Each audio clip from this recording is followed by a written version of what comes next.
Pemilihan Ketua Kelompok Kerja Kepala Sekolah Kota Palembang tidak terlepas dari penerapan 3M, yakni memakai masker, menjaga jarak, dan mencuci tangan.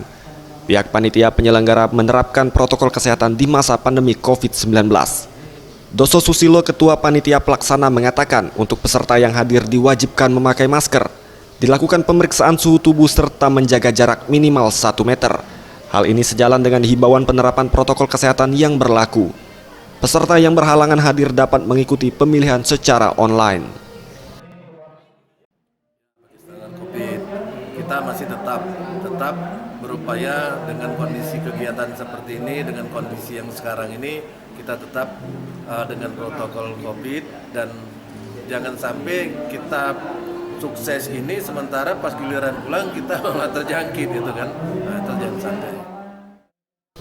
Sementara itu, Adi Fairial, PLT Ketua Kelompok Kerja Kepala Sekolah Kota Palembang, melalui kegiatan ini peranan sekolah swasta dapat menjadi referensi para orang tua, karena standar pendidikan yang diterapkan sama dengan sekolah negeri. Setiap tahunnya jumlah siswa di sekolah swasta terus mengalami penurunan setiap tahunnya. Kita akan berusaha membantu menyampaikan kepada pemerintah, dan juga ya masalah siswa itu sebenarnya juga kembali kepada sekolah.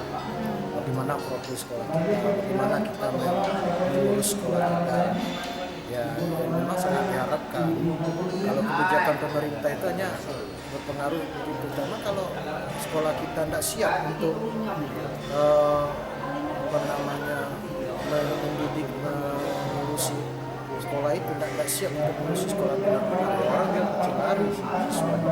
Ya, jadi kembalikan kepada sekolah bersangkutan betul-betul siap untuk menjadi suatu lembaga pendidikan yang siap dengan fasilitas sarana prasarana, kemudian pengurusan manajemen sekolah.